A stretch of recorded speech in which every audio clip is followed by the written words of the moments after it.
May kasabihan ngang laughter is the best medicine, kaya para maibsan ang kalungkutan at stress ng mga nasalanta, ang nakitang solusyon ng mga volunteer, laughter yoga. Live mula sa Quezon City, may report si Bam Alegre. Bam? Jessica, minsan na naitampok sa ating newscast yung laughter yoga at yung kung paano nito nailalabas yung mga negative na emotions. At dahil libo-libo yung naging biktima ng bagyo, mainam rin daw ito gamitin para sa stress counseling. Narito ang ulat. Tila binuhat at inilipat ang isang maliit na komunidad mula Tacloban, Leyte at dinala rito sa DSWD Fabella Center sa Mandaluyong. Ang ilan kasing nakaligtas sa bagyo na nagbakasakali sa Maynila, dito muna naninirahan. Katulad ng kapapanganak lang na si Ina. Nung nandun kami sa Tacloban, nag-iiyakan kami lahat ng pamilya namin na nagdoon kami sa airport. Dahil mahirap ang kalagayan namin nandun sa airport kasi 3 araw.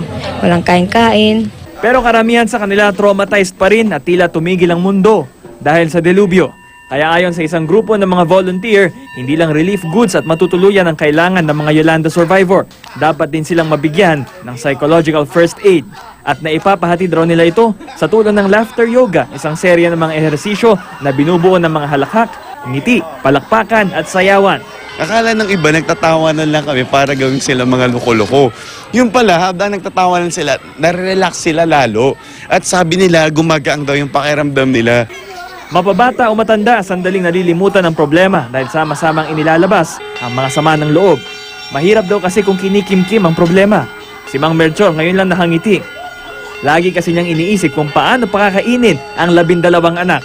Medyo nalis ng mga kaba ko dahil dito na kami sa Jose Pavilla. Ang iniisip ko na lang ang makabalik kami sa Tacloban, baka tayo rin ulit ng bahay.